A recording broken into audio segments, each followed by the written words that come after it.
네, 오늘 우리가 함께 나눈 우리 요한복음 7장 10절부터 24절까지 말씀으로 많이 배우는 것보다 제대로 배우는 것이 낫다. 우리 많이 배우는 것보다 제대로 배우는 것이 낫다라는 제목으로 하나님의 말씀을 나누도록 하겠습니다. 여러분들도 그러시겠지만 목사인 저도 내가 알고 있는 말씀, 내가 배우고 암송하고 묵상하는 말씀대로 과연 내가 살아가고 있나라는 고민은 늘 신앙인인 우리를 따라다니는 것 같습니다. 그래서 그런지 명절이라 차를 타고 이제 서울에 부모님 댁에 가는데 지나가는데 우연히 걸려있는 현수막을 봤는데요, 어떤 학원 광고였나 봐요. 근데 그 현수막의 모토가 이렇더라고요. 많이 배우는 것보다 제대로 배워야 합니다. 이런 문구더라고요. 근데 이 학원 광고기 때문에 그 학원은 아마 이런 뜻이었겠죠. 다른 여러 학원들이 있는데 다른 학원보다 우리가 제일 낫습니다. 그러니까 우리 학원으로 오세요. 이런 현수막이었는데 저는 또 목사다 보니까 그게 그렇게 들리지 않고 늘 그 고민을 안고 살아가다 보니까 머릿속에 담는 지식을 아무리 많이 담아본들 그 지식을 과연 내가 제대로 내 삶 속에서 얼마나 실천하며 살아가고 있는가? 그렇게 하나님이 저에게 들려주시는 질문처럼 들리는 겁니다. 많이 배우는 것보다 제대로 배우는 게, 제대로 그 지식을 살아내는 게 훨씬 더 나은 것이다. 이렇게 저에게는 그 현수막이 보이더라고요. 그래서 그런지 지난주에 조정민 목사님의 무엇이 성숙인가 라는 책을 봤거든요. 거기도 비슷한 이야기가 나오더라고요. 예수님의 산상수훈, 예수님이 산에서 제자들을 향해 가르치신 가르침에 관한 책이었는데 이런 이야기를 써놨어요. 그분이 원래 기자 출신이잖아요. 원래는 교회를 안 다니셨던 분이죠. 기자 출신이었는데 뒤늦게 신앙을 갖고 목회자가 된 분이다 보니까 교회 안에 들어와서 늘 그분에게는 고민이 있었다는 거예요. 저 같은 고민, 아까 말씀드렸던 여러분도 가지고 있는 바로 그 고민 말입니다. 우리가 가지고 있는 신앙이라는 것, 우리를 포함해서 그리스도인들이 과연 예수님의 설교 한 편이라도 제대로 듣고 그것을 실천하고 있는가? 진짜 그 말씀대로 산다면 뭐 여러 편도 아니고 예수님의 설교 한 편만이라도 제대로 듣고 실천한다면 지금 기독교는 이런 모습이 아닐 것 같다. 그런 생각을 늘 하셨다는 거예요. 그러면서 그 많은 세월 성경을 읽고 그 많은 설교를 듣고 그 많은 헌금을 하는데도 많은 기독교인들의 삶이 기독교와는 정작 무관하게 살아가고 또 세상에도 큰 도전을 주지 못하고 감동을 주지 못하는 건 우리가 잘못 배운 거면서 그분이 책에 아니면 너무 많이 배워서 문제인 것 같다. 이런 이야기를 써놓으셨더라고요. 그러면서 이렇게 그 글을 이어가는데 한번 들어보세요. 길을 잃었을 때 길을 찾는 가장 빠른 길은 출발지로 되돌아가는 것입니다. 신앙의 길을 잃었을 때 가장 빨리 찾는 길은 예수님께로 돌아가는 길입니다. 그 말씀이 전신에 스며들고 마음판에 새겨져 각자가 그 말씀이 될 때까지 듣고 또 듣는 것입니다. 이 문장을 보면서 제 마음 가운데 맞다는 생각이 들었습니다. 길을 잃어버린 것 같을 때 우리가 찾아가야 할 곳은 예수님이고 그 예수님의 말씀이 우리가 될 때까지, 우리가 그 말씀이 될 때까지, 우리의 삶이 그 말씀이 될 때까지 그 말씀을 듣고 읽고 묵상하는 것, 그게 진짜 제대로 배우는 것이다. 그 문장을 보면서 맞다는 생각이 들었거든요. 왜냐하면 우리가 살펴보고 있는 요한복음도 이렇게 시작했잖아요. 1장 14절입니다. 함께 화면을 보면서 읽어볼까요? 시작. 말씀이 육신이 되어 우리 가운데 거하심에 우리가 그의 영광을 보니 아버지의 독생자의 영광이요 은혜와 진리가 충만하더라. 예수님 스스로가 말씀이셨죠. 그런데 그 말씀이신 예수님이 육신을 가지고 이 땅에 오셨잖아요. 인간이 되셨습니다. 그래서 우리는 예수님 안에 살아가고 그분을 따르는 모든 성도들이 말씀 안에 살아가고 말씀을 읽고 묵상하며 그 말씀이 우리를 인도하는 대로 살아가는 거죠. 왜냐하면 예수님 스스로가 말씀이셨기 때문입니다. 그 말씀이신 예수님이 우리 가운데 육신으로 오셨기 때문이죠. 그런데 우리 스스로에게 물어보는 거예요. 아까 물었던 그 질문 말입니다. 과연 나는 말씀대로 살아가고 있는 게 맞나? 말씀 안에서 살아가고 있는 게 맞나? 하나님의 말씀, 그 예수님의 가르침과 그분이 살아갔던 삶을 보면서 나는 과연 신앙 안에서 제대로 살아가고 있는 게 맞는지 한번 생각해 보는 겁니다. 오늘 본문은 그런 우리에게 과연 말씀대로 살아간다는 게 뭔지 다시 한번 이야기해 줘요. 여러분들은 말씀대로 살아간다는 게 뭔지 우리가 답하기는 되게 애매하잖아요. 말씀을 많이 알고 말씀을 읽고 외우고 또 묵상한다고 말씀대로 살아가는 것이 아니라고 예수님이 얘기합니다. 아까 나눴던 대로 우리의 문제는 너무 많이 배운 것일지도 모르기 때문이죠. 머릿속에 그 말씀을 외우고 청산유수처럼 술술 말씀을 이야기한다고 해서 우리가 말씀을 제대로 배운 게 아니라는 이야기입니다.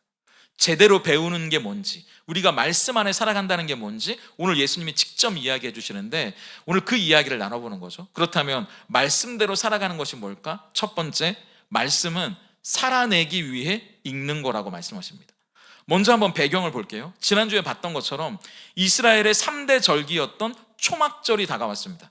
이 초막절을 비롯해서 3대 절기에는 우리가 출애굽기 봤잖아요. 이스라엘의 20세 이상의 모든 남자들은 어느 곳에 살든지 외국에 나가 있더라도 반드시 이 3번의 절기에는 예루살렘으로 돌아와야 합니다. 그리고 성전에서 하나님을 예배해야 하는 거죠. 10절에 보니까 그래서 예수님도 이 절기를 맞아 이 예루살렘에 오신 거죠. 그런데 지난주에 설교를 들었던 분들은 알겠지만 사실은 친동생들이 예루살렘에 가라고 절기가 다가오니까 등을 떠밀었을 때는 안 간다고 하신 것 같잖아요. 기억나시죠? 그런데 8절을 한번 보죠. 같이 읽어볼까요? 시작. 너희는 명절에 올라가라. 내 때가 아직 차지 못하였으니 나는 이 명절에 아직 올라가지 아니하노라. 안 올라가겠다고 말씀하신 게 아니라 아직 올라갈 때가 안 됐다는 겁니다. 동생들이 지난주에 말씀드렸던 것처럼 예수님, 형님이 어떤 분인지 사람들에게 좀 보여주세요. 형님을 다 떠났던 사람들에게 형님이 어떤 분인지 코를 납작하게 해주세요. 형님의 능력이면 충분하지 않습니까? 형님이 가지고 있는 지식이라면 아마 사람들이 껌뻑 죽을 겁니다. 그러니까 예루살렘, 서울로 가서 다른 사람들 보란듯이 한번 성공해 보시죠 라는 그 목적을 가지고는 올라가지 않겠다고 말씀하신 거죠. 내가 올라가긴 할 텐데 그 목적으로는 올라가지 않겠다고 말씀하시는 겁니다. 다른 목적으로 초막절을 지키기 위해 예루살렘에 가셨다는 이야기라는 거죠. 예수님이 예루살렘에 가셔서 하신 첫 번째 일은 가르치는 일이었는데요. 14절 같이 읽어볼까요? 오늘 본문인데요. 함께 읽습니다. 시작. 이미 명절의 중간이 되어 예수께서 성전에 올라가사 가르치시니, 예수님이 직접 가르쳐 주십니다. 저자직강으로. 뭐 제가 설교하는 것도 아니고 유명한 목사님이 설교하는 게 아니라 예수님이 당신의 말씀을 직접 가르치셨다는 거죠. 그런데 사람들의 반응이 어땠냐면 아까 우리가 읽었던 대로 15절, 아니 이 사람이 배우지 않았는데 목수의 아들인데 어떻게 글을 읽고 말하고 가르치냐, 이 이야기를 하는 겁니다. 왜냐하면 지금 우리는 유대인들이 쓰는 글자를 히브리어라고 생각하지만 사실 이때 사람들이 쓰던 글자는 아람어라는 글자거든요. 이 히브리어는 유대인 랍비들에 의해서 전승되어 왔던 글자입니다. 그러니까 성경을 읽기 위해서는, 히브리어를 읽기 위해서는 아람어를 쓰고 있던 사람들이 특별히 글자를 배워야 하는 거죠.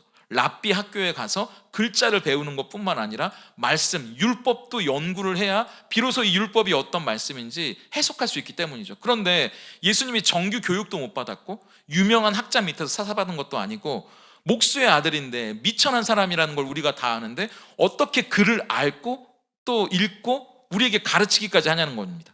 우리에게는 너무나 당연히 예수님이 하나님의 아들이기 때문에 이상할 게 없지만 이 사람들에게는 이상한 일이었다는 거죠. 그런데 그들에게 예수님이 의미심장한 이야기를 하십니다. 17절이에요. 함께 읽겠습니다. 시작. 사람이 하나님의 뜻을 행하려 하면 이 교훈이 하나님께로부터 왔는지 내가 스스로 말함인지 알리라. 이 이야기는 쉽게 이야기하면 만약 너희가 하나님의 뜻에 순종하려는 자세로 들었다면 이 말씀이 하나님의 말씀이라는 걸 알았을 거다, 이 이야기예요. 근데 이것만으로 뜻이 명확해지지 않습니다. 이 뜻을 이해하기 위해서는 그 다음 구절도 함께 읽어야 돼요. 18절 같이 읽어볼까요? 시작. 스스로 말하는 자는 자기 영광만 구하되 보내신 이의 영광을 구하는 자는 참되니 그 속에 불의가 없느니라. 자, 17절과 18절을 같이 놓고 보셔야 이 이야기가 어떤 의미인지를 정확히 알 수 있습니다. 듣는 사람은요, 하나님의 뜻을 따라 살아가려는 마음으로 듣는다는 거예요. 말하는 사람은요, 내 영광이 아니라 하나님의 영광을 구하며 가르치는 겁니다. 그러면 하나님의 뜻대로 살아가려는 마음과 하나님의 영광을 구하는 사람의 마음이, 듣는 사람과 가르치는 사람의 마음이 공명한다는 거예요. 그게 울려진다는 겁니다. 그래서 이게 진짜 하나님의 말씀이지, 내가 어디에서도 못 들었던 하나님의 말씀이지, 그것을 비로소 알게 된다는 거예요. 듣는 사람만 하나님의 뜻대로 행하려는 마음으로 듣는다고 그게 하나님의 말씀이 되는 게 아닙니다. 가르치는 사람도 나의 영광이 아니라 하나님의 영광을 구하는 마음으로 가르쳐야 이 두 가지의 마음이 함께 울린다는 거죠. 그렇다면 반대는 뭘까요? 말하는 사람은 하나님의 영광이 아니라 내 영광을 위해 가르치는 겁니다. 하나님을 높이기 위해 말씀을 전하는 게 아니에요. 내 영광, 내가 원하고 바라는 것을 이루기 위해서 전하는 거죠. 듣는 사람은요, 사실 하나님의 뜻이 중요한 게 아닙니다. 내 뜻대로 사는 게 중요해요. 여러분 들으면서 그렇지, 목회자들은 하나님의 영광을 위해 가르쳐야지, 그런 눈빛으로 바라보지 마시고요. 듣는 여러분들은요, 하나님의 뜻이 중요한 게 아니라 사실 듣고는 있지만 내 뜻이 더 중요하다는 겁니다. 솔직히 말해보시죠. 하나님의 뜻대로 사는 것이 중요한 게 아니라 내 뜻대로 사는 게 중요한 겁니다. 그러면 굳이 공명할 필요가 없죠. 여러분, 설교하는 목사도 하나님의 영광이 중요하지 않아요. 듣는 성도도 하나님의 뜻, 그런 건 중요하지 않습니다. 내 뜻이 중요하다는 거죠. 그러면 가르치는 사람도 듣는 사람도 말만 하나님을 말할 뿐이지 하나님은 별로 중요하지 않습니다. 말씀 가운데 하나님은 어디 갔는지 보이지 않아요. 중요한 건 나거든요. 가르치는 사람도 진짜 중요한 건 말씀을 입으로는 말하고 있지만 우리는 압니다. 그 사람에게 정말 중요한 건 하나님이 아니라 자기 자신이라는 걸. 목회자만 그런가요? 듣는 성도도 아까 말씀드린 대로 하나님의 말씀을 듣는 것뿐, 그 한 시간의 예배가 끝나면 나머지 24시간 곱하기 7, 일주일의 시간은 내 뜻대로 살아가는 겁니다. 가르치는 사람도 듣는 사람도 하나님을 말하고 하나님을 이야기하고 하나님을 듣고 있지만 정작 그들의 삶엔 하나님이 아니라 내가 제일 중요하다는 거죠. 가르치는 쪽에선 내가 받아야 할 영광, 내가 누려야 할 지위, 내가 얻어야 할 인기, 사람들의 평판이 중요한 거고요. 듣는 쪽에선 하나님의 영광, 하나님이 받아야 할 영광과 하나님의 뜻, 이런 건 너무 어려워서 잘 모르겠고 지금 내가 누려야 할 것, 지금 내가 얻어야 할 것, 내가 지금 잘 사는 게 더 중요한 겁니다. 그러니까 어떻게 되냐 하면 이게 점점 시간을 흘러가다 보면 처음에는 잘 모르죠, 이 이상한 부분을. 그런데 이것들이 계속 반복되면 어떻게 되냐 하면 가르치는 쪽에서도 적당히 좋은 이야기를 하게 됩니다. 윤리적인 가르침을 하게 되는 거죠. 듣는 사람도 그게 쉬워요. 어려운 얘기 말고, 6장 배웠잖아요. 예수님이 하는 얘기 너무 어렵다고 다 떠나갔다는 거. 그게 어려운 말로는 율법이 되는 겁니다. 하나님은 없어요. 하나님을 말하고는 있지만 적당히 좋은 이야기, 뭐뭐 해야 한다, 이렇게 살아야 한다, 저렇게 하면 안 된다는 윤리적인 가르침과 의무만 남습니다. 열심히 일하면 성공합니다. 땀 흘려 노력하면 얻을 수 있습니다. 애쓰고 수고해서 승리합시다. 사실 설교를 요약하면 이거예요. 여러분 한번 잘 생각해 보세요. 설교를 들으면 열심히 일하면 성공합니다. 땀 흘려 노력하면 얻을 수 있습니다. 애쓰고 수고해서 우리 다 함께 승리합시다. 이런 말들이 일견 듣기에는 그럴듯해 보이죠. 아무도 토달지 않습니다. 왜냐하면 쉽거든요. 세상에서도 거리낄 것이 없는 말이고 뻔한 이야기니까요. 그런데 거기에 하나님의 영광은 없습니다. 하나님을 높여야 할 이유도 없어요. 왜냐하면 우리의 노력이잖아요. 여러분의 애씀이잖아요. 하나님을 높여야 할 이유가 거기에 어디 있습니까? 우리의 노력인데요, 여러분의 애씀인데요. 하나님은 그걸 잘 되게 해주시는 분에 불과합니다. 그러면 우리가 칭찬받고 우리가 인정받고 싶은 거죠. 그건 나의 영광이지 하나님의 영광이 아니라는 거예요. 그건 율법이지 복음이 아니라는 이야기입니다. 이상한데? 뭐라 콕 집어 말할 수는 없지만 이상한 거예요. 그렇다면 아까 말한 대로 하나님의 뜻대로 행하는 사람은 뭘까? 하나님의 영광을 구하는 자라고 말하거든요. 내 영광이 아니라 하나님의 영광을 구하는 건데요, 우리는 내 영광이 아니라 하나님의 영광을 구한 분이 누구인지 성경에서 알고 있죠. 빌립보서 2장 8절입니다. 같이 읽어볼까요? 시작. 사람의 모양으로 나타나사 자기를 낮추시고 죽기까지 복종하셨으니 곧 십자가에 죽으심이라. 그래서 하나님은 죽기까지 하나님의 뜻을 이루기 위해 나의 영광이 아니라 하나님의 영광을 구하며 살았던 예수님을 지극히 높여 모든 이름 위에 뛰어난 이름을 주셨다고 말하는 거죠. 예수님은 나의 영광을 위해, 나의 출세와 성공을 위해, 우리가 지난주에 봤던 것처럼 동생들이 예수님의 등을 떠밀면서 서울로 가시라고, 예수님 능력 정도면, 예수님의 언변 정도면 뭐 대형 교회 하는 건 이건 뭐 누워서 떡먹기다 이렇게 이야기하지만 예수님의 목적은 그게 아니라 죽는 거였다는 겁니다. 십자가에 죽는 거였다는 거예요. 우리가 이 땅을 살아가면서 우리의 목적은 잘 되고 출세하고 성공하는 것만이 아니라 예수님이 가셨던 그 길을 우리도 따라 걸어가는 거죠. 그렇기 때문에 빌립보서 2장 11절은 이렇게 이어집니다. 다시 한번 읽어볼까요? 함께 읽습니다. 시작. 모든 입으로 예수 그리스도를 주라 시인하여 하나님 아버지께 영광을 돌리게 하셨느니라. 하나님께 영광을 돌린다는 게 뭘까? 그분의 뜻을 행한다는 게 뭘까? 여기에 나오잖아요. 죽기까지 자기를 낮추고 십자가의 길을 걸어가셨던 그분이 우리의 주인이라고 인정하는 겁니다. 우리가 걸어가야 할 길이 그 길이라고 인정하는 겁니다. 내 힘으로, 내 뜻대로, 나의 노력으로 열심히 노력해서 승리하고 성공하고 무언가를 성취하는 것이 아니라, 내 영광을 구하려는 자세로 살아가는 것이 아니라, 그런 자세로 말씀을 읽으면 그 말씀은 산으로 가는 겁니다. 왜냐하면 그건 율법이기 때문이죠. 하나님이 나를 도와주셔야 하는 말씀처럼 우리가 얼마나 그렇게 말씀을 오용하는지 이따가 우리가 나누겠지만, 가르치는 사람도 듣는 사람도 그렇게 전하고 그렇게 들으면 거기에 하나님은 없는 거예요. 예수님이 주인이 아니기 때문입니다. 거기엔 인간의 열심만 남는 거죠. 무늬만 교회일 뿐, 이야기만 하나님일 뿐, 복음이 아니라 세상의 법칙과 다를 게 하나도 없기 때문이에요. 자판기에 돈을 넣으면 캔이 나오는 것처럼 노력을 넣으면 결과가 나온다. 우리가 애쓰면, 우리가 최선을 다하면 성공할 수 있다, 승리할 수 있다. 이건 교회가 아니어도 얼마든지 들을 수 있는 이야기이기 때문입니다. 저도 마찬가지였거든요.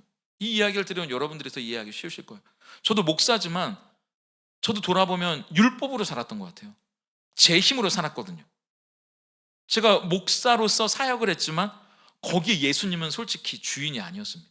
제가 주인이었죠. 제가 사역을 성공하기 위해, 제가 무언가를 이루기 위해 하나님은 저를 도와주시는 분에 불과했거든요. 근데 제 아내가 암에 걸린 거예요. 우리가 할 수 있는 일이 아무것도 없는 겁니다. 그리고 제가 개인적으로 꿈꾸고 그렸던 미래가 모두 물거품이 돼버렸어요. 일어날 힘이 없었거든요. 제 노력으로, 제 열심으로 모든 걸 이룰 수 있다고 생각했고요. 내가 잠을 안 자면, 내가 열심히 공부하면, 내가 노력하면 내가 이만큼 잘하겠지, 또 그럼 그만큼 이룰 거고, 또 내가 열심히 애쓰면 또 이만큼 이룰 거고, 그렇게 저는 살아왔거든요. 근데 모래성 위에 쌓은 집처럼 그게 아니더라고요. 내가 아무리 노력하고 애쓰고 수고한들 하나님의 그 집을 세우지 않으시면 그 모든 게 모래성 위에 쌓은 집이라는 걸 그때 알았습니다.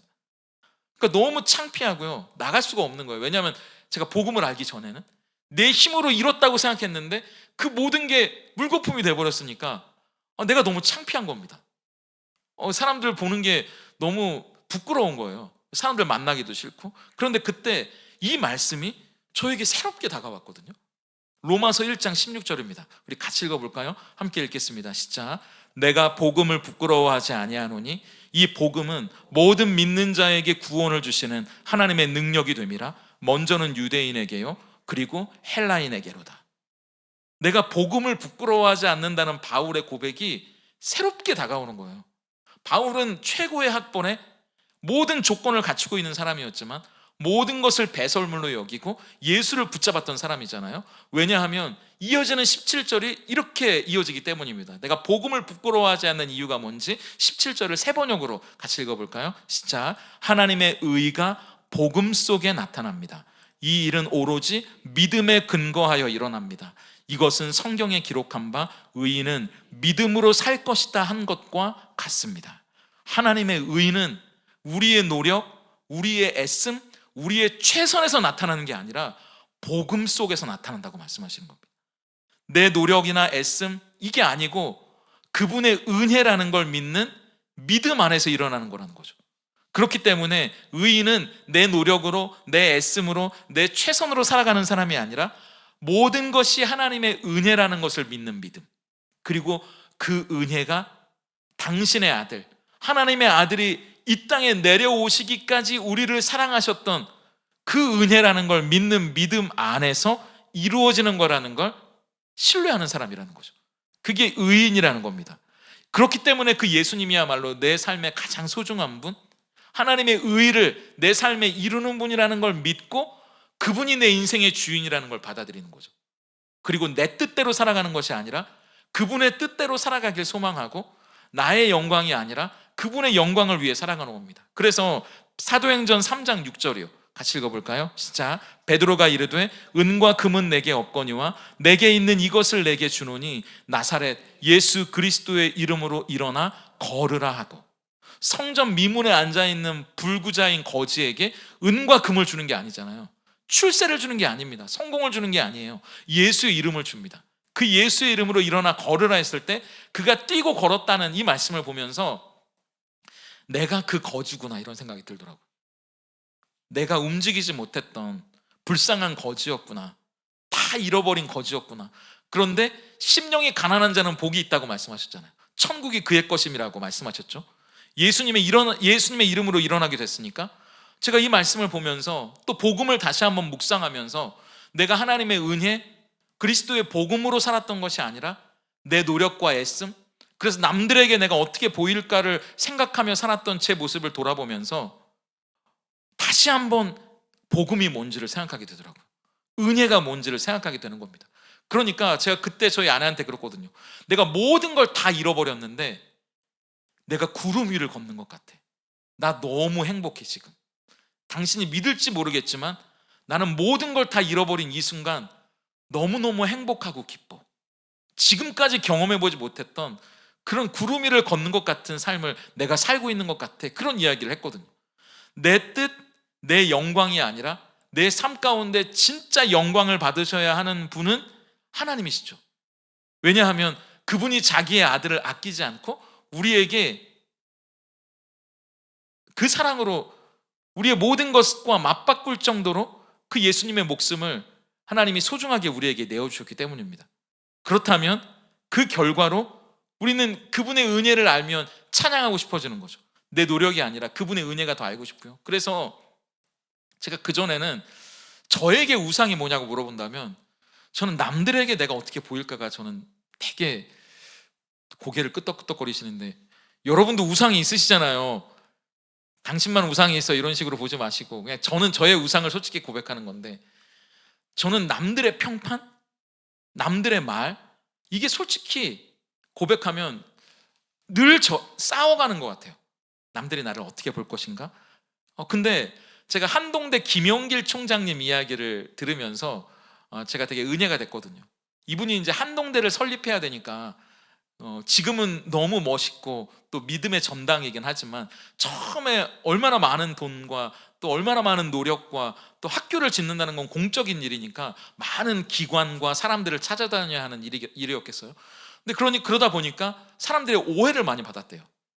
어떤 사람은 이 김영길 총장님을 막 음해하는 사람도 있고, 모함하는 사람도 있고, 시기 질투하는 사람도 있고, 나쁜 소문을 내는 사람도 있고, 그러니까 한창 골치 아픈 일로 힘들 때 이분의 얼굴이 늘 평안한 거예요. 남들에게 보일 때만이 아니라 아내가 봐도 그렇더랍니다. 그래서 이 아내분이 이 총장님에게, 남편에게 물어봤대요. 아니 당신은 이렇게 지금 나는 잠도 안 올 정도로 마음이 힘들고 어려운데 당신은 막 무사태평 코까지 골면서 어떻게 평안하게 잘 수 있냐, 남들이 당신한테 뭐라고 하는데 화가 나지도 않냐, 이렇게 얘기했더니 그 유명한 말을 남기셨다고 하잖아요. 죽은 사람이 뭘, 이미 죽었는데 뭘. 제가 그 이야기를 들으면서 제 스스로를 돌아보게 되는 거예요. 난 아직도 못 죽었구나. 난 아직도 내가 살아있구나. 죽이고 누르고 누른다고 하지만 여전히 나를 향해 뭐라고 말하는 그 사람의 소리에 어쩔 때는 칭찬이면 기분이 좋다가 어쩔 때 안 좋은 소리면 하염없이 무너져 내리는 것 같고, 또 화가 났다가 또 기뻤다가 옆에서 보면 저 사람이 좀 이상한 사람인가 싶을 정도로 일희일비하는 세상의 크고 작은 일들에 우리는 얼마나 일희일비하며 살아가는지, 그 소리에 얼마나 우리의 마음은 올라갔다 내려갔다를 하는지. 그런데 이분이 그러시잖아요. 내가 그리스도 안에서 나의 모든 정과 욕심을 십자가에 못 박았느니라. 우리가 죽었다고 얘기한다면 지금 사는 분은 그분인데, 죽은 내가 뭘 어떻다고 사람들에게 이러니 저러니 화를 내고 혈기를 부리고 기뻐했다가 슬퍼했다가 일희일비하는 걸까? 내가 욕을 먹든 비난을 받든 그게 무슨 소용인가? 제가 이 이야기를 다시 한번 떠올리면서 우리가 말씀을 대할 때 내가 잘 사는 것, 내가 성공하는 것, 내가 출세하고 떵떵거리는 것, 그게 뭐가 중요한가? 여러분, 복음을 경험하면 여러분들이 처음 예수님을 만났던 그 순간을 떠올려 보시면 다시 말하면 쉽게 얘기하면 이런 거죠. 내 안에 나는 점점 작아지고 그분은 점점 커지는 거죠. 나는 점점 보이지 않고 그분이 내 눈앞에 점점 커지는 겁니다. 그러면 그분이 사는 것이고 나는 그분을 높이고 싶은 거죠. 내가 뭐 어떤 소리를 듣든 내가 어떤 취급을 받든, 지금 뭐가 떠올랐는데 그 얘기는 안 하는 게 좋을 것 같아서, 그래서 우리가 어떤 취급을 받든 또 어떤 대우를 받든 그건 하나도 기분 나쁠 일이 아니라 하나님이 어떤 분이신지, 예수님이 내 삶을 통해 높임을 받으시는지, 그것이 우리에게 가장 중요한 일이 되어야 하는 거죠. 그래서 왕인 다윗이 그의 평생의 노래였던 고백을 한번 보세요. 시편 145편 1절과 2절입니다. 같이 읽어보겠습니다. 시작. 왕이신 나의 하나님이여, 내가 주를 높이고 영원히 주의 이름을 송축하리이다. 내가 날마다 주를 송축하며 영원히 주의 이름을 송축하리이다. 왕이었지만 나를 높이는 것이 아니라 왕이신 나의 하나님을 높이겠다는 고백이 다윗의 고백이었던 것처럼, 복음을 알고 복음 안에 살아가는, 말씀대로 살아가는 우리의 목적도 그분을 우리의 삶을 통해 높이는 것이 되어야 한다는 겁니다. 말씀은 말씀이고 내 삶은 내 삶이지, 그게 아니라 말씀 안에, 우리가 말씀을 읽는 이유는 우리가 복음을 경험하기 위해서입니다. 내 힘으로 사는 것이 아니라, 내 노력으로 살아가는 것이 아니라 하나님의 은혜로 살아간다는 것을 우리는 매일 매순간 확인하는 거예요. 그게 아니면요, 우린 다시 돌아가기 때문입니다. 아침에 말씀을 읽었지만, 그래서 그 은혜를 확인했지만 저녁이 되면 여전히 우리는 우리의 노력과 애씀으로 살아가려고 하거든요. 그럼 또 말씀을 읽는 겁니다. 내 힘으로 사는 게 아니지, 그분의 은혜로 사는 거지. 내가 바라봐야 할 것은 예수님이지. 우리는 그것을 매일 매순간 확인하기 위해 말씀을 읽는 거예요.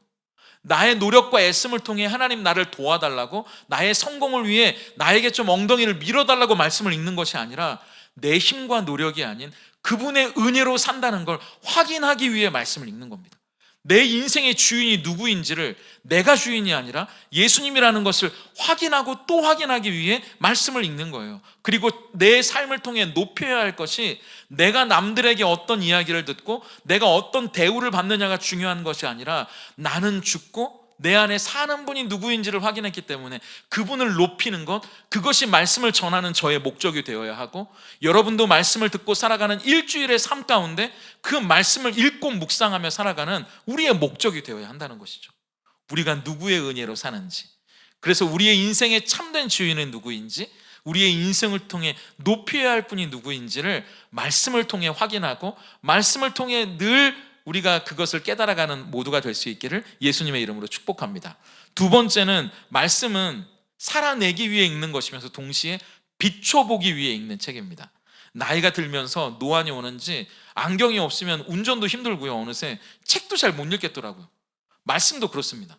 우리가 죄성을 가진 그대로 세상을 바라보면 우리는 죄성을 가지고 세상을 보게 될 수밖에 없어요. 그렇기 때문에 하나님은 우리에게 안경을 주셨거든요. 세상을 제대로 바라볼 수 있는 안경을 주셨는데, 그 안경이 말씀이라는 이야기입니다.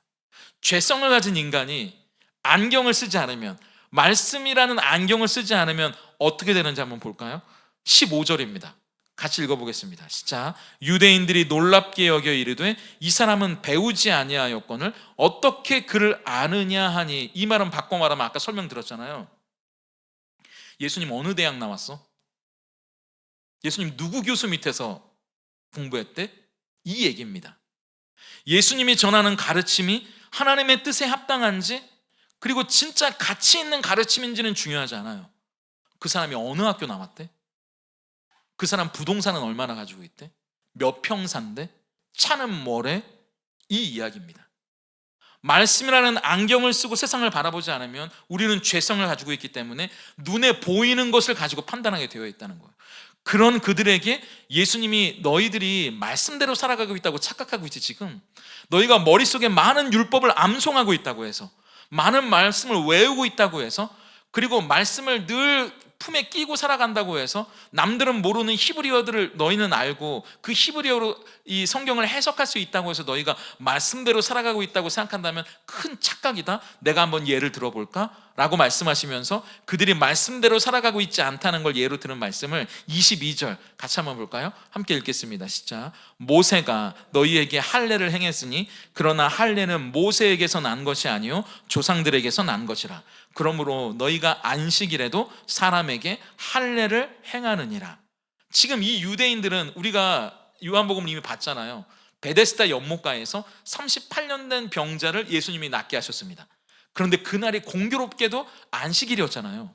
아니 다른 날 좀 고쳐주시지. 그럼 공연히 구설수에 올라갈 일도 없는데 하필이면 안식일에 고쳐주셔가지고 유대인들이 그때부터 예수님을 죽이려고 모의했더라. 성경에 그렇게 나와 있잖아요. 근데 그만큼 유대인들은 안식일은 무조건 지켜야 하는 절기였습니다. 아무것도 하면 안 돼요. 예수님이 죽어가는 사람을 살려주셨는데도 그것조차도 하면 안 되는 날이라고 여겼거든요. 그런데 이 안식일에 이 유대인들이 예외로 삼았던 규정이 있었다는 거예요. 그게 뭐냐 하면 할례라는 겁니다. 할례는 이스라엘에 태어난 남자아이가 8일째 되는 날 이 할례를 받아야 되거든요. 이건 아브라함 때부터 있었던 법입니다. 그러니까 모세 이전에 있었던 법이잖아요. 하나님이 모세에게 율법을 주실 때 이미 이 할례는 행해지고 있었죠. 아브라함에게 가나안 땅으로 가라고 말씀하시고 믿음의 조상 아브라함 때부터 여러분 머릿속에 아브라함이 먼저인가? 모세가 먼저인가? 헷갈리시는 분이 있는데 아브라함이 먼저입니다. 아브라함은 창세기에 나오잖아요. 모세는 출애굽기에 나오고 그렇게 생각하시면 쉽습니다. 근데 여러분 생각해보세요. 애가 태어날 날을 안식일을 비껴서 태어나지 않잖아요. 우리 지금 말씀을 보고 있는 김성경 전사님이야 제왕을 태어나게 하는 제왕절개를 하셨으니까 날짜를 정해서 태어날 수 있지만 제왕절개가 아니면 우리가 날짜를 어떻게 정해놓고 태어날 수가 있어요. 그러니까 이 아이가 태어나고 8일째가 안식일이 될 때가 있는 거예요. 근데 율법이 있잖아요. 할례를 8일 만에 행하라고. 그럼 어떻게 하겠어요, 여러분? 8일 만에 할례를 행하라는 율법과 안식일에 아무것도 하지 말라는 율법이 서로 부딪히는 거 아닙니까? 근데 이들이 어떻게 하면 좋을까 고민하다가 결론을 내렸는데 랍비들이 회의를 하고 뭐냐 하면 어떤 게 먼저고 어떤 게 나중인지를 한번 보자.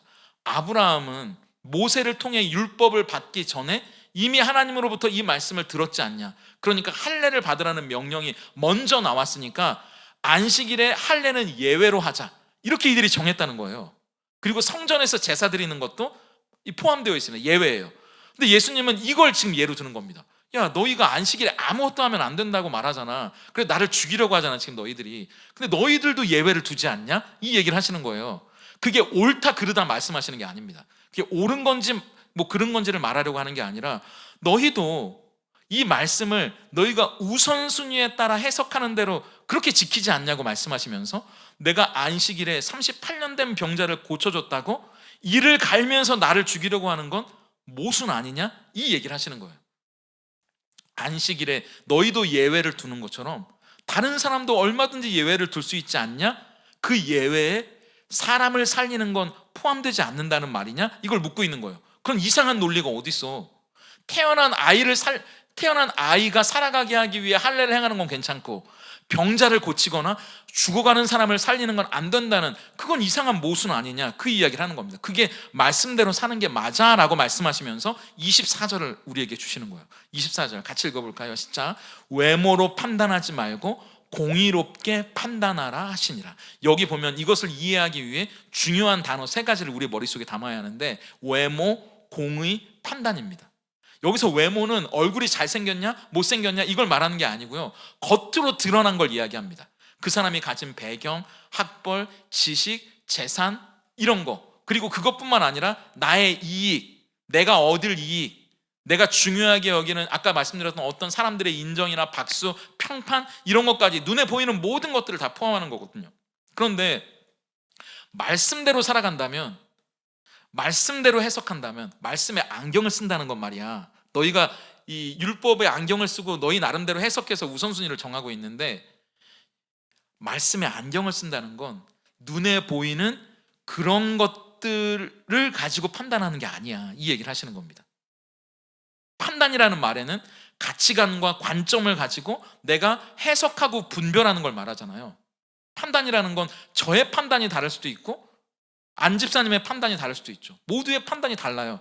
근데 여러분, 똑같은 말씀이더라도 어떻게 해석하고 적용하느냐, 어떻게 판단하느냐가 중요합니다.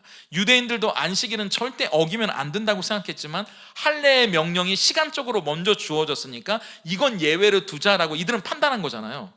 그런 것처럼 예수님은 판단에 말씀을 안경을 쓰고 세상을 해석하고 판단하는 중요한 원리를 이야기하시는데, 그게 공의롭게 판단한다는 거예요. 근데 이 공의라는 말은 헬라어로 디카이오스인데 의롭다는 말입니다. 무엇이 옳고 그른지. 근데 조금 더 깊이 생각해 보면 이 의롭다는 말은 하나님과 올바른 관계를 맺는다는 말이거든요. 그러니까 바꿔 말하면 내가 어떤 유익을 얻을 수 있을까? 내가 뭔가를 더 얻고 사람들에게 박수를 받고 인정받고 평판을 좋게 할 수 있을까를 가지고 말씀을 귀에 걸면 귀걸이, 코에 걸면 코걸이식으로 해석하는 게 아니고, 말씀에 안경을 쓰고 세상을 바라보는 유일한 원리는 하나님과 내가 올바른 관계를 맺을 수 있는 말씀인가? 그게 우리의 판단의 원리가 되어야 한다는 말입니다.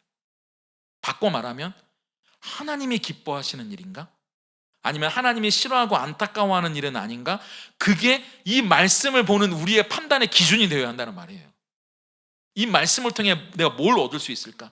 우리가 맨날 새해가 되면 약속의 말씀을 제비뽑기 하듯 뽑고 그 말씀이 나에게 유익을 가져다 줄 거라, 이렇게 뭘 나쁜 건 아니지만 그런 말씀이 아니라 내가 말씀대로 살아간다는 건 이 말씀을 통해 내가 어떤 손해를 보더라도, 내가 어떤 힘든 일을 겪더라도, 내가 사람들에게 엉뚱한 오해를 받더라도 하나님과 더 가까워질 수 있다면 그게 살리는 기준이 되어야 한다는 거죠. 그게 우리의 영혼이 살아나는 기준이라는 겁니다. 제가 예전에 신학교 다닐 때 잠깐 대전에서, 저희 신학교가 대전에 있었기 때문에 다녔던 이 교회가 있었는데, 그 교회에서 성도님들이 싸우는 거예요. 다투더라고요. 작은 교회였기 때문에. 근데 이분들이 나중에는 싸우다가 이렇게 싸우는 거예요. 여러분 들으시면 깜짝 놀라. 너무 재밌다고 말씀하면 안 되죠. 한 집사님이 다른 집사님한테 이보세요, 말씀에 이렇게 나와 있잖아요, 이렇게 얘기하는 거예요. 그랬더니 다른 집사님이 이렇게 얘기하는 겁니다. 이봐요, 그 말씀만 있는 줄 알아요? 이 말씀도 있거든요, 이렇게 얘기하는 거예요. 아니, 이분들이 싸우다가 나중에는 서로 자기가 알고 있는 말씀을 가지고 서로한테 막 싸우는 거예요. 이분들이 교회 오래 다니신 분들 같더라고요. 아는 거 많으셔 보이더라고요. 다 외우니까 그 말씀을 모르는 사람들은 그걸 싸울 수도 없습니다, 여러분. 제자 훈련까지 받아서 말씀을 무지 많이 암송하는 분들인데, 그 말씀을 내 생각, 내 관점에 맞춰 끌고 와서 그 말씀을 상대방을 찌르는 칼처럼 쓰는 겁니다. 그게 외모로 판단하는 거예요. 눈에 보이는 것, 우리가 얻을 유익, 그 모든 것들을 위해 말씀 끌어다 쓰지 말라는 겁니다, 예수님. 이건 말씀대로 사는 게 아니잖아요. 유대인들로 똑같은 거 아닙니까? 안식일을 범하지 말라는 계명으로 예수님을 죽이는 칼로 썼으니까요. 말씀에 나와 있잖아, 너 죽어야 돼, 이 얘기잖아요. 우리가 그들과 다를 게 뭐가 있을까요? 그런데 예수님은 그런 우리에게 그렇게 말씀 가지고 사는 게 아니야. 말씀은 하나님과 내가 어떻게 하면 더 가까워질 수 있을까? 그분과 올바른 관계 속에 살아갈 수 있을까? 그게 설령 네가 손해보는 일이더라도, 네가 희생하는 일이더라도, 우리가 죽는 길이어도, 내가 안 되는 길이어도 그게 하나님이 기뻐하시는 일이면 우리 눈 딱 감고 그렇게 사는 거지. 그게 그리스도인이지. 그 얘기를 하시는 거예요. 마태복음 22장 35절부터 40절까지 한번 읽어볼까요? 함께 읽겠습니다. 시작. 그 중에 한 율법사가 예수를 시험하여 묻되, 선생님, 율법 중에서 어느 계명이 크니이까? 예수께서 이르시되, 내 마음을 다하고 목숨을 다하고 뜻을 다하여 주 너의 하나님을 사랑하라 하셨으니 이것이 크고 첫째 되는 계명이요 둘째도 그와 같으니 내 이웃을 내 자신같이 사랑하라 하셨으니 이 두 계명이 온 율법과 선지자의 강령이니라. 어떤 계명이 제일 큽니까? 예수님을 시험하라고 물어봤어요. 예수님이 하시는 말씀은 딱 두 개예요. 하나님 사랑하고 이웃 사랑하는 거. 이 두 가지로 말씀은 다 해석할 수 있어. 이게 공의로 판단하는 겁니다. 내가 이 말씀을 가지고 하나님을 더 사랑함으로 나아갈 수 있는지, 내 옆에 있는 사람을 사랑할 수 있는지. 사랑하기, 근데 이건요, 다시 말하지만 사랑할 수 있는 사람을 사랑하는 거 아닙니다. 여러분의 마음 가운데 사랑할 수 없는 그 사람이요, 지금 떠오르는, 용서할 수 없는 그 사람이요, 내가 이해할 수 없는 그 사람이요. 그 사람을 사랑하는데 말씀이 우리를 그 사랑으로 이끈다는 거예요. 죽기보다 싫지만요. 힘들지만요. 내가 눈물이 흐르고 내 억장이 무너지는 것 같이 사랑은 힘든 거지만 말씀이 하라 말씀하시면 하는 거예요. 그게 아까 말씀하셨던 죽기까지 복종하셨으니, 예수님이 하나님의 뜻을 따라 이 땅에 오셨던, 말씀대로 사셨던, 말씀이신 그분이 육신의 몸을 입으시고 어떻게 말씀대로 살아갈 수 있는지를 우리에게 보여주신 예라고 하는 겁니다. 말씀은 나의 성공을 위해 있는 게 아니에요. 우리의 성취를 위해 있는 게 아닙니다. 나의 노력과 애씀을 위해 있는 게 아니에요. 우리를 향하신 그분의 뜻이 무엇인지, 내가 힘들지만, 내가 하고 싶지 않지만, 내가 그것대로 살아갈 자신이 없지만 말씀이 우리에게 하라 말씀하시면 우리는 하는 거죠. 그렇다면 하나님이 우리를 높여주실 것을 믿기 때문입니다. 모든 것이 하나님을 사랑하는 것, 내 이웃을 사랑하는 것, 그 원리 아래 해석되고 적용되어야 한다는 원리를 우리에게 말씀해 주시는 거죠. 그렇기 때문에 안식일에 사람을 살린다는 건 한 사람도 잃어버리지 않고 구원하기 원하시는 하나님을 사랑하는 일이죠. 하나님을 가장 기쁘게 해드리는 일이잖아요. 소외되고 아파하는 그 이웃, 병 가운데 신음하고 안타까워하는 그 이웃을 돌아보고 치유하는 일이기 때문에 안식일의 계명보다 앞서는 겁니다. 그게 공의대로 판단하는 거예요. 하나님과 나와의 관계, 하나님과 이 세상이 맺고 있는 관계 속에 하나님이 기뻐하시는 그 일을 하는 것, 그리고 그것을 통해 예수님이 어떤 분이신지 보여주기 위해 나타내신 일이기 때문에 그것이 가치 있는 일이 되는 겁니다. 우리도 매일 말씀을 읽습니다. 그 말씀을 묵상하죠. 그런데 말씀은 말씀이고 정작 목사인 저도, 성도인 분들도 내가 원하는 대로, 내가 바라는 대로, 우리는 어찌 보면 그 말씀을 끌어다 쓰는 바리새인의 함정에 빠지고 있는지도 모릅니다. 여전히 내 눈으로 세상을 봐요. 말씀으로 보는 게 아니고요. 그러나 말씀으로 세상을 보는 게 중요합니다.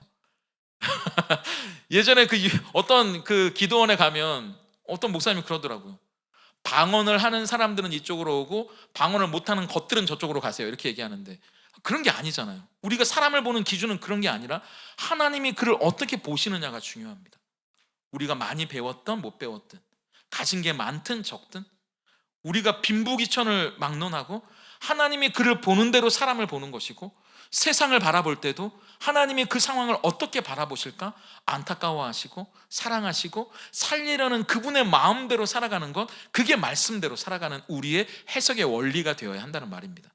그렇기 때문에 말씀을 마치면서 이 이야기의 배경으로 다시 돌아갑니다. 11절부터 13절까지 이 말씀이 시작되는 배경으로 다시 돌아가서 한번 읽어볼까요? 함께 읽습니다. 시작. 명절 중에 유대인들이 예수를 찾으면서 그가 어디 있느냐 하고 예수에 대하여 무리 중에 수군거림이 많아 어떤 사람은 좋은 사람이라 하며 어떤 사람은 아니라 무리를 미혹한다 하나 그러나 유대인들을 두려워함으로 드러나게 그에 대하여 말하는 자가 없더라. 이 배경 뒤에 예수님이 가르치시는 장면이 나오고 우리가 나누었던 그 말씀이 본격적으로 나오거든요.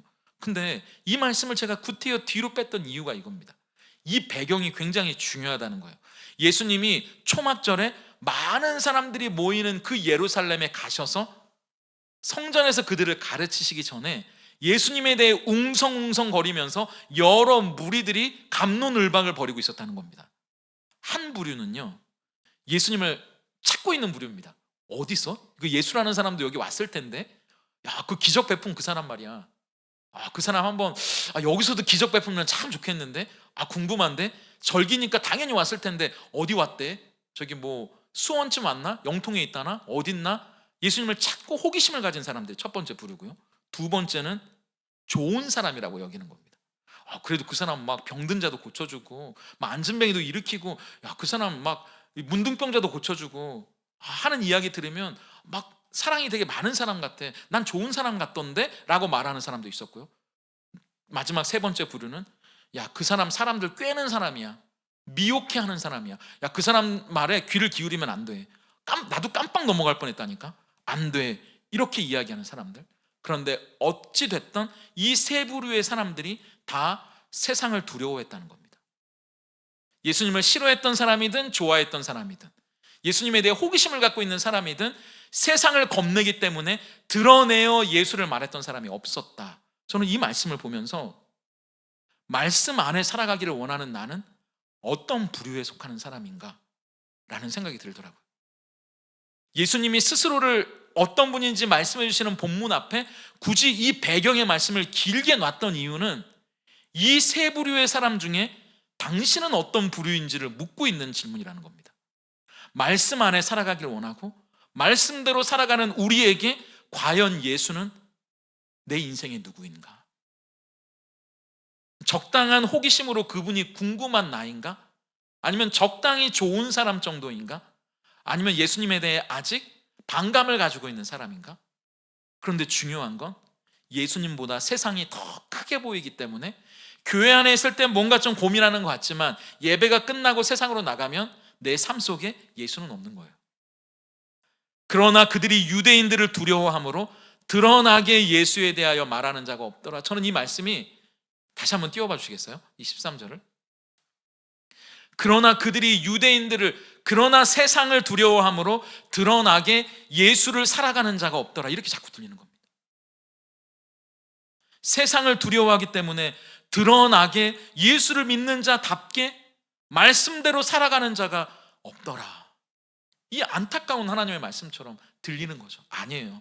우리가 말씀을 읽는 이유는요, 살아내기 위해 읽는 겁니다. 아까 우리가 이야기했던 것처럼 나의 노력과 애씀을 살아내는 게 아니라 그분의 은혜 안에 살아가는 삶이 무엇인지, 그래서 나는 죽고 내 안에 진짜 높임을 받으셔야 하는 분이 누구인지를 세상에 보여주기 위해 우리는 말씀을 읽는 거예요.